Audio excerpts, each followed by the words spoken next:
Hey, what's going on, good people? This is Gardner Douglas, and I am your Oyster Ninja. Thank you guys, thank you guys, thank you. I cannot explain to you how happy I am that more than one person listened to my last show. So, gotta say thank you.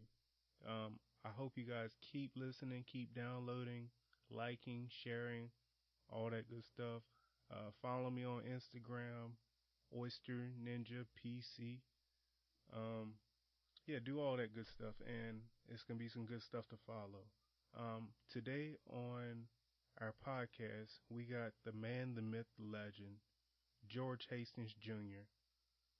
He blessed me with a great interview, and if you remember from our last episode, George Hastings was the guy that actually got me started um, on my DC career. So, I was really happy that he said yes and wanted to be interviewed. And I'm really, pleased on the way it came out. And I hope you guys feel the same. If not, I'm sorry. It only gets better from here. But I hope that, you see the progress in each and every show. And here we go. Hey, George, what's going on? Like I had to get you on this podcast, man. Um, you mind telling the people who you are? All right. Well, I am George Hastings, known around the shucking community as either George Hastings Jr. or the nickname Shooter. Given to me by some coworkers a little while back. Your funny little side note, I'm not technically a junior. However, everyone knows my father, and we have the same name, different middle name. So, I'm not a junior, but I am a junior. And he's a good a good person to look up to in the oyster world. So I do not mind being called Junior, even though it's not not the true legal name of me. Right. Didn't know that. Yeah. Fun little fact. Right. Fun little fact. That's crazy. So, Shooter, was that like off of drinks or something, or what? Yeah, well, the idea sort of behind that was when I was working in D.C. at Rappahannock Oyster Bar. The shucking stand was right by the bartender, and we did oyster shooters. So every time there was an oyster shooter was ordered, instead of saying, "Hey George, I need an oyster for a shooter," they could just yell "shooter." So, it became like a second name to me. And along with that, if you remember the movie Happy Gilmore, Shooter was, you know, a pretty BA golfer that had a reputation, and little side thing for that. Nice. So, for the people who don't know, that haven't yet listened to my last podcast, we met in D.C. at Rappahannock Oyster Bar, and you basically started me on my professional shucking career, I would say. Yeah, excellent. And you've done a lot with it thus far, more than I have, it seems like. But I was the only oyster shucker at Rappahannock Oyster Bar when it first opened, and I was also given the task of sort of being the manager of the shuckers. So yeah, I was looking for good help, and it was tough to come by. And along with that, the right type of help. I didn't just want someone that could open an oyster. I also wanted someone who could jive when they shuck. Shucking and jiving is a big thing when I think about an oyster bar, and leading to the consumer's education, which in turn makes oysters and makes food better when you got a little background with it. So what do you think makes a good oyster shucker? Like in general, I know you shuck and jive and be able to talk about it. Is there anything else that really? Yeah. Well, the thing is, I think being an oyster shucker in an oyster bar is a unique position. It's not front of the house. It's not back of the house. I always would refer to it as more of the foundation. If you're in an oyster bar, you're going to be doing back of the house work, such as doing the manual labor of shucking the oyster, but you're going to be face to face with the customer, with the guest, and and you're going to need to talk to them. You're going to need to sell them. You're going to need to be everything that place has. So, you really are the foundation of the oyster bar. For the longest time, an oyster shucker was the lowest man on the totem pole in the kitchen. It was the dishwasher. It was an unglorious position. It just, it wasn't where anyone wanted to be, but it shouldn't be like that. I don't believe it's like that. It's a real shame that such a delicate food, such a beautiful thing when done right, was given to, was not given the time, was just pushed off, pawned off on the low man. So, but that's where the jiving comes in. You need the education, know about oysters, and you need to answer everyone's question. If you're on the spot up there as the oyster shucker and you don't know where the oyster's from, you don't know, what the difference between an oyster and a clam is or something like that, you won't seem credible. Who's going to want to eat your food, which has a stigma also of getting people sick?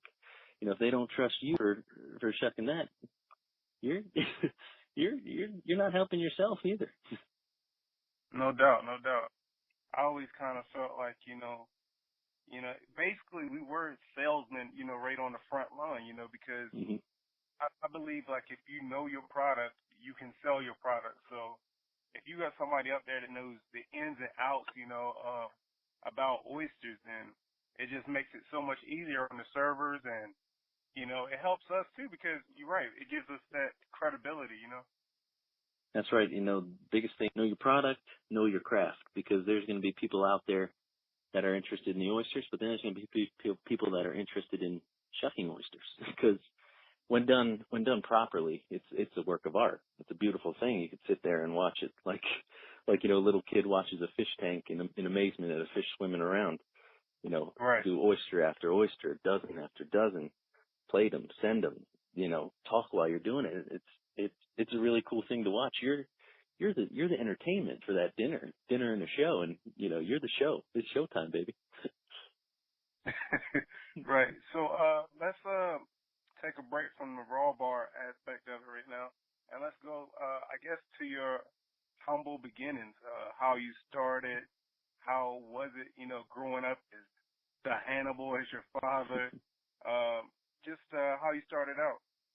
Yeah, well, my father has been shucking oysters now for over 40 years, which is much longer than I've been alive. But Right. with that, he'd be out grinding on the weekends, on that Friday night, on that Saturday, on that Sunday, during oyster season. Back in the day, oyster season, of course, was the months with R's, the winter months. So it wasn't he was around home, but he was on the oyster trail when he could get after it. So there'd be some leftover oysters time in and time out, and he'd bring them back around the house. So, and I can't exactly remember if it was more, hey, I want to learn how to shuck oysters, or my dad saying, hey, I think it'd be cool to see my son or see a kid shuck oysters. Somewhere in that, or maybe, it was probably just a combination of both. We had oysters around the garage, and, I learned at 6 years old how to shuck an oyster. So, yeah, so during the winters, if my dad had a few, I'd offer to shuck them out into, a pint or a quart, save them for the holiday oyster stuffing or to eat whatever happened, to fry them up. Oysters, of course, you can do a million things with. So What happened with the ABC and your multiple times tables? What happened with that? It just, give me the knife, let me run, but my dad also knew, and, you could probably relate to this, a lot of oyster shucking, you can be taught the technique, but there is so much more that you learn just from the repetition and just from doing it, more so than anyone could ever tell you. Right, there's a lot about the feel, about the sort of finesse side that you can't teach someone. You just you gotta get in there, see how your hands are moving, see how the knife's working with the shell, all that kind of stuff. So, right. So, when I say I learned at 6, I learned at 6, but I wasn't shucking oysters at 6. I took my time after that to really dive in. When I was, say probably 18, started doing it a little more, you know, sort of a one night a week, make a few dollars, you know, and then, you know, after that, 22, 21, 22 years old was when I started saying, hey, this weekend is a great opportunity to go out there and shuck some oysters. If I can find someone who needs an oyster shucker for a Friday night oyster roast, I'll be there. Saturday evening, I'm there. Sunday afternoon, I'm there. You know, because that's 4 opportunities to shuck oysters in one weekend. Right, If you can right. jump on that, you know, if you want to get on it, you can get on it. Right. Has there been like a big difference in the pay from since then, your like early, you know, or your late teens until like now? Has it been a big difference? Um, not a large difference, not a substantial difference, but you know, when I first got started, you know, there's not really an oyster job, an oyster roast that's just a one-man job. You know, these oyster roasts, you know, they're often all you can eat, and there's 3 guys, 4 guys, and their heads are down and they're shucking for 3 hours nonstop. So, you know, I would be with these old guys, my father, my uncle, and, you know, just other Baltimore area, DC area shuckers, and I'd hear what they used to get paid. So I'm Right. much happy to get paid what I did as opposed to the guy who's getting paid and tipped in change as opposed to dollar bills. So, Right, right. you know, couldn't complain. Inflation was nice for when I jumped in compared to when they get jumped in. I got the same stories from my dad about, Right? you know, just work. Yeah, yeah. So you're right. I can't complain. Yeah. So you are from Maryland? I am. I'm originally, you know, my dad's born and bred Baltimore. I was, you know, I grew up the first 6 years of my life in Baltimore and then, you know, moved just outside to the county. But, you know, Maryland, and it definitely has a special place in my heart, of course, and, it gives me an appreciation for the Chesapeake Bay and oysters. You know, when I grew up, my dad always had the Save the Bay sticker on his truck and everything, and you know, save the oyster shells. When the whole shell recycling thing through Oyster Recovery Partnership started up, he'd be carting around oyster shells, all that kind of stuff. And, you know, shucking an oyster from Maryland, you know, even though I live in North Carolina now, makes me really feel like connected to where I'm from, connected to where I live. And, you know, oysters are that food that absolutely embodies its environment. And, you know, if you slurp an oyster out of the Chesapeake Bay, you taste Chesapeake Bay. You can't, no matter where you are, that oyster's still from the Chesapeake Bay. So it plays a cool little part on the roots as well. Over the years, do you have like a memorable experience that kind of stands out more than all of them? Well, you know, when I think of it, and when I think of your last podcast, I think of you mentioning when you got your stripes, you know, when you became an oyster shucker. And, you know, I started thinking about when that came for me. And, you know, back in the time before I was working at oyster bars, when I was just the weekend oyster shucker warrior, I did a little event in DC at National Harbor at the Gaylord Hotel. It was the Oyster and Beer Festival. And what this was, there was a session on Friday night and 2 sessions on Saturday. And people paid one flat price. They come in, they get all these beer tastings, and they get unlimited oysters. There's something like 15 to 20 oyster shuckers at this event. They're all given 1 or 2 types of oysters, and it's just lines all day. You go as fast as you can for that whole 3-4 hour session, and you know, it's just a fun event. You know, people are having a good time. When you're shucking oysters, you're always having a good time, especially when you got a brother shucker next to you. You know. So right, this event's coming. I had it on my calendar. I can't remember what exact month it is, but you know, it's like this is gonna be a great weekend for me. I get 3 chances right off the bat to shuck oysters, and it's gonna be a lot. You know, at this time, what I think of as, you know, a nice oyster roast is I'm gonna have to do about 1,000 oysters. You know, 1,000 oysters. I'm gonna have 3 hours or so to do it. It'll be great. You know. So this event came around, and Friday night comes. I'm all good. You know, it's first session. see how it goes, feel out the event, because I got 2 more of these sessions. I got Saturday to go. So first night comes, crowd is not necessarily as hungry or as big as expected. So I shuck about Right. 1,200 oysters, which at the time it's like 1,200 oysters. That's a pretty good night. You did 1,200 oysters in an evening. That's pretty good. Good times. But go to bed, get my rest after those 1,200.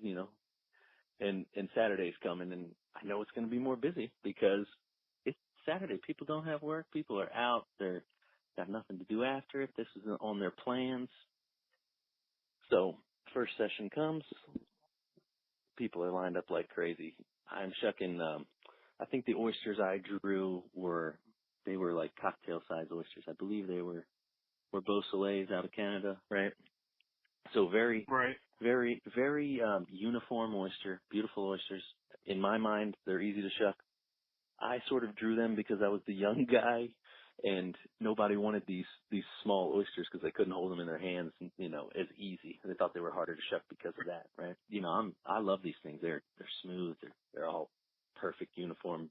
Literally, you put your knife on the oyster in the same spot on every one, you're right in, you're rolling. So, right, this first session comes, and I know it's going to be busy, and they're not going to, tell us to go slow at all. First session, boom, 1,500 oysters. So we break for lunch, and did 1,500. There's 3,000 oysters set aside for Saturday, right, of each site. So first session, 1,500 oysters. I'm like, wow, that's the most I've done in a run. I think I'm knowing the second one. If I can shuck fast enough, if I can get these 1,500 oysters out, I'm gonna be able to get a 3K day. So sure enough, second round comes, and I'm just rocking and rolling. I've already got from Friday night, Saturday, I've got 2,000. What is it, 2,700 oysters under the belt already. It's time to rock, and blasted through the other 1,500. Had a 3,000 oyster day, which I had not come yet. So it's like, crazy. if you can shuck, my mind's like, if you can shuck 3,000 oysters in the day, you're probably a pretty good oyster shucker. So yeah, you're there. that was my point where it's like, I shuck 3,000 oysters a day because when you're at an oyster bar, people are going to ask every question, and they're going to ask, oh, you've probably done a lot of oysters today. How many have you done? Oh, I've only done about 600, and then, oh, what's the most you've ever done? Oh, I did 3,000 once. Like, jaw dropping. So, it's nice. That's still what I believe is the most I've done in a day, but I could have done more that day. That was just those 6 hours, 7 hours I was given to shuck. So Right, exactly. but When I think about events, I think about the event we did in DC. mm-hmm. The first one, the first Oyster Fest, DC Oyster Fest. Yeah. That was crazy. That was in Union Market. I think I can't remember. You might know better than me, but I think we did something like 5,000 oysters in 2 hours. That sounds about right. Was that what it was? Yeah, and it was. That's the one. It was and the thing is, if we had more shuckers, we would have done more oysters. The line was always full. It was just head down work. My head up a couple times just to take us up to that Elm Ale, I think it was. Yeah. Lock. Yeah, there's always room for that. You gotta work those little 0.3 of a second break into shucking now and then. And I think about events like that, and relating them to oyster competitions, because in an oyster competition, you're just trying to shuck your 12 to 24 oysters head down as fast as you can, and it's amazing when someone shucks 12 a minute or less than a minute, but right. When you're at these events, you need to your goal is sort of to average 10 oysters a minute for 100 minutes at least, to get to 1,000. And it's amazing. I've seen some amazing oyster shuckers at these oyster roasts that don't get in the competitions and don't win competitions somehow. And they're some of the most impressive shuckers I've ever seen.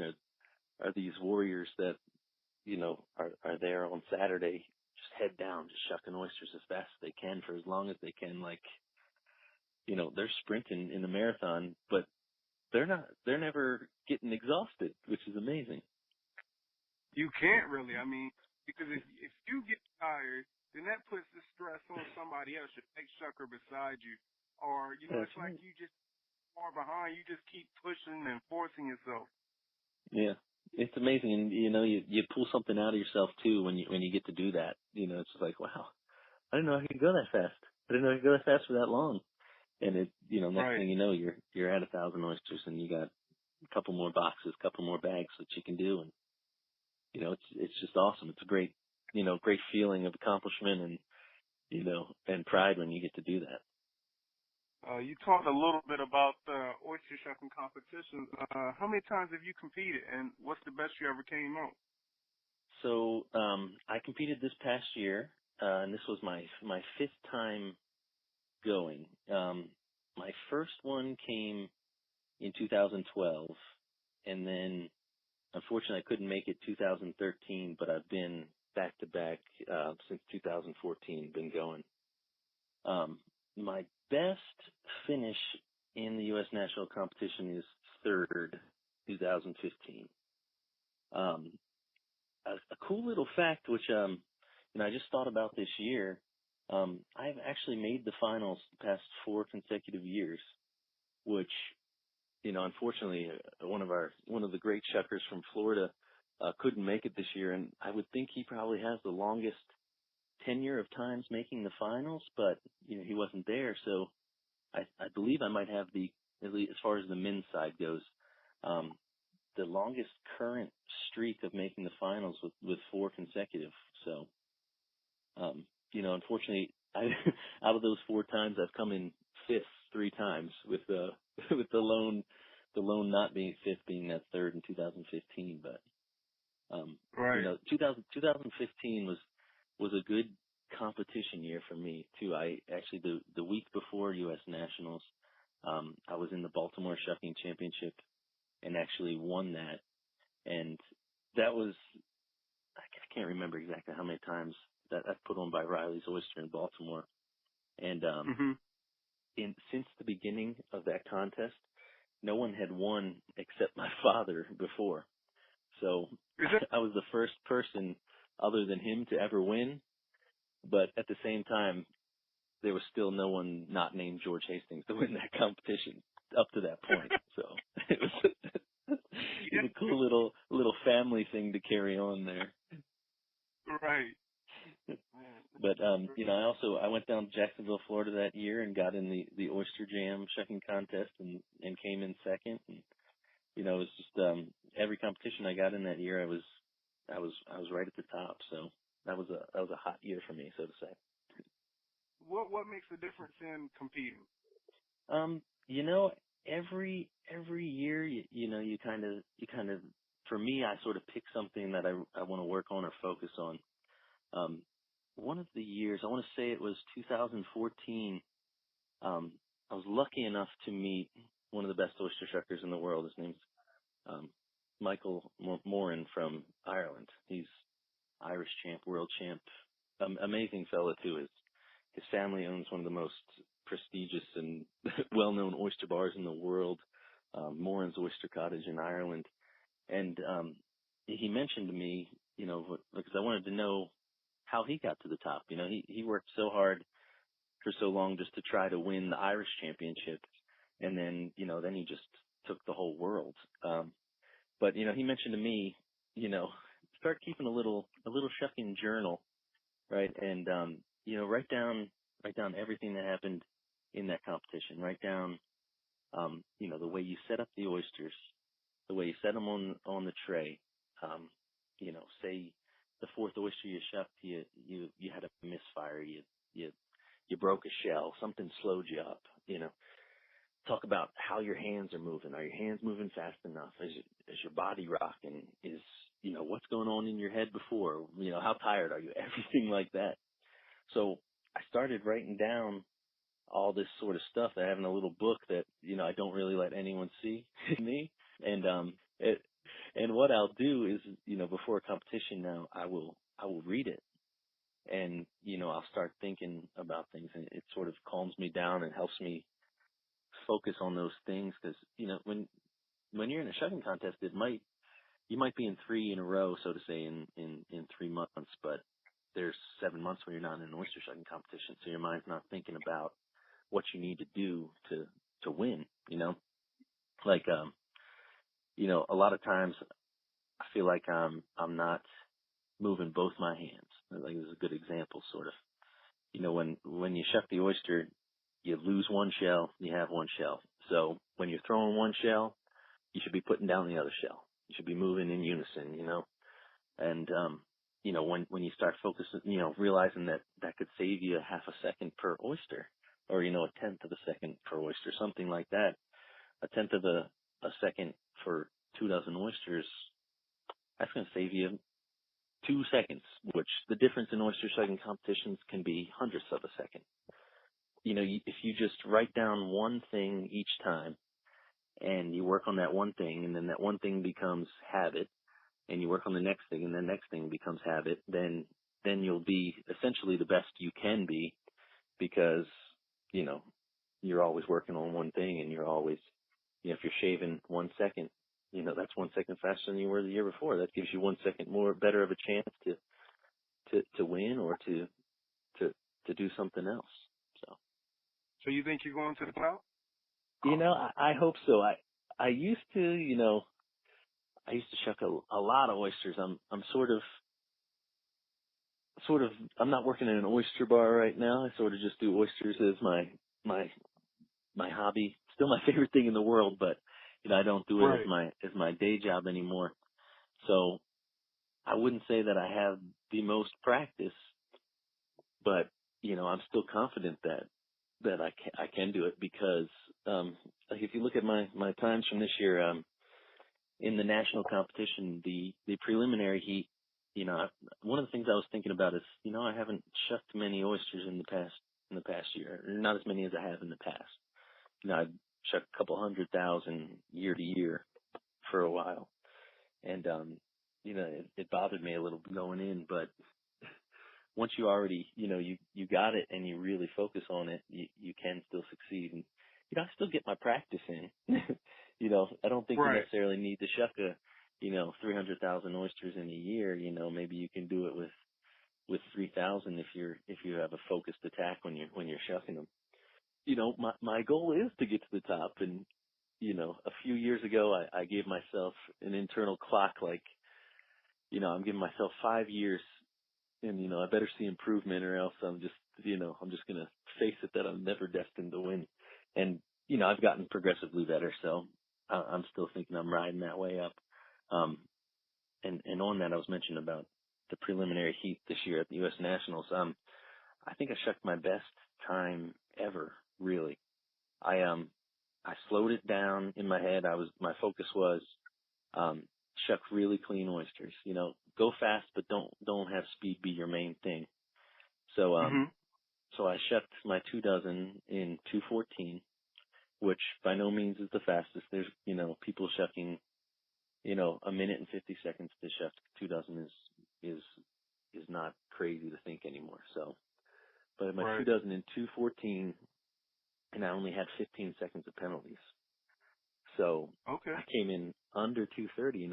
At day one, I shucked 2:29, and that was good enough to be sitting in first place after day one. So, Sunday things didn't go as well, but, I was, on top when it didn't count, which, one day I'll have 2 days that, it works out for me, and, I'll be lucky enough to raise that trophy, hopefully. But, exactly. the greatest thing is about, oyster shucking and getting to know the oyster community is, you don't have to be mad when someone else wins. We're all buds. All us shuckers are buddies. We all, everyone who works at an oyster bar, they work hard. They bust their rear every day. And, when we get a chance to get together, why would we make it a stressful situation? We're all friends. We all do the same thing. Let's just have a good time. So, I'm not worried about, it's not the trash talking thing that people might think. It's not like pro wrestling where, you look at the guy you're shucking next to and tell him you're gonna beat him up. You're dancing with those oysters. You're racing against yourself. You're facing the oysters, not someone else, and then you see how you stack up against the field. So. Right. Have you ever had that feeling like, oh, if I had just picked this oyster instead of that oyster? Every time, Yeah, that's the thing. The finals this year, I shuck. I'm a stabber. I'm a traditional Chesapeake stabber. I go through the front, through the lip, or what I call the front, right? The bill of the oyster, Right. the lip of the oyster. And it takes a little more finesse than brute strength, like cracking a hinge. And I put my knife on the lip of the oyster there, and I broke the shell on like 4 oysters. Wow. And that's right there. There you go. There's 8 seconds you just wasted. So I totally think if I had one where the bill was a little more pronounced, where I could read it a little faster, or the bill was a little harder, I wouldn't have broke. I would have been off to the races. Would have won it. Right. No, I think about that. I think of if I just started a little faster instead of trying to get in a rhythm, then I would have done it. There's hundreds of millions of things you think about because you have 24 opportunities in that competition to do things right and do things wrong.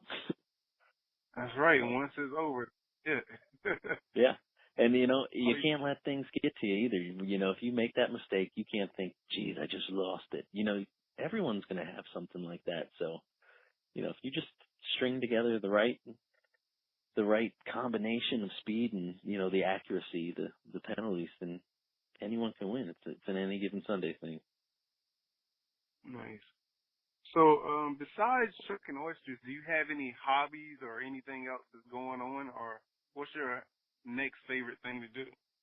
Oh, I love nature. So oysters, learn about oysters. That's number one.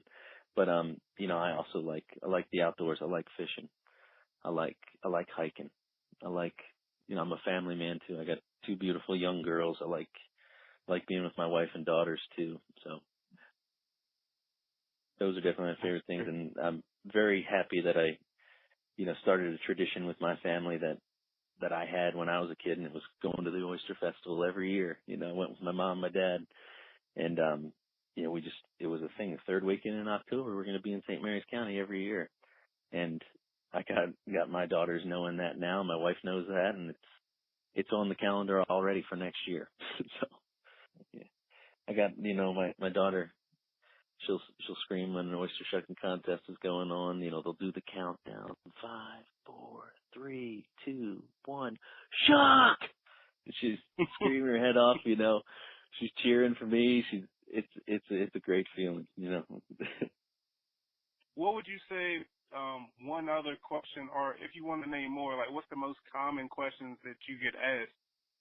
Man, there's always the right here, right now question of, where the oyster's from, when were they pulled out of the water, how fresh are they? But, the biggest, I'll give you a fact and then I'll think of a question while I'm giving you a fact. A lot of people's conception is that oysters are these muddy, dirty, nasty things. And, that couldn't be more untrue. And an oyster doesn't live in the mud.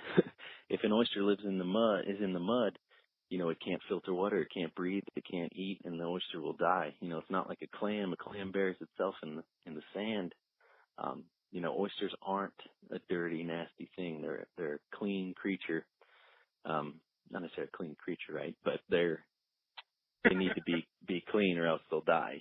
People think, right after BP oil spill and everything, people were, a little hesitant, but, you got to think if an oyster consumes oil, it'll die. you know, Right. you don't have to worry about an oyster being in an oil field because if it does, it's dead, and your shucker will be able to discard that before it gets to your plate. So Right. that's one thing I think a few more people need to know. Oysters aren't a dirty thing, and they're not slimy. They shouldn't be slimy. They Right. should be crisp and fresh and nice and cold. So, but as far as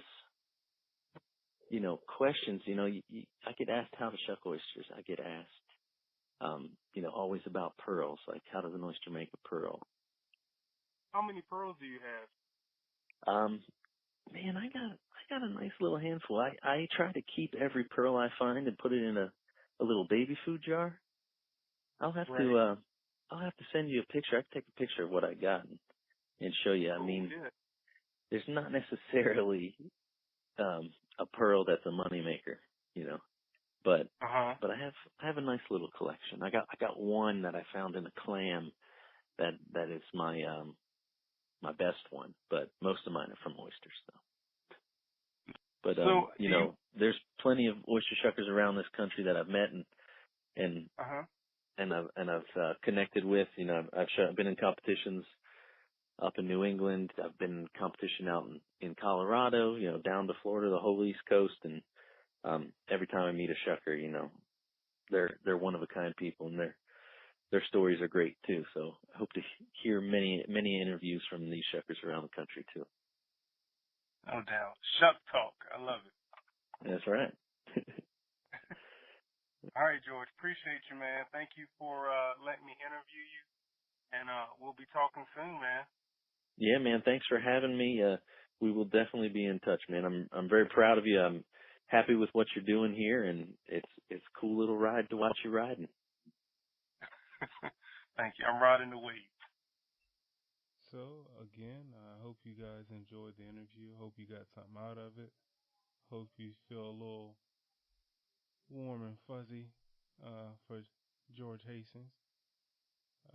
Great guy, great shucker, great friend, and we only got more good stuff to come. I'm feeling real confident with the content we got coming up the next couple weeks, and I hope you stick with us. If it's anything in particular you want to hear about, anything you want to learn about, as far as agriculture or oyster farming, just let me know. Send me an email at oysterninjapc@gmail.com. If you want me to try out any of your oyster knives, send me an email. If you want to be a sponsor, send me an email. If you want to come on the show, send me an email. I think you get the point I'm trying to put out there. But yeah. Oh, and this week oyster event. So this weekend it's going down in DC. We got the Oyster Riot at Old Abbott's Grill. Also up in our northern hemisphere, up in Canada, I believe Scotty was telling me, aka the Big Shucker, on Instagram.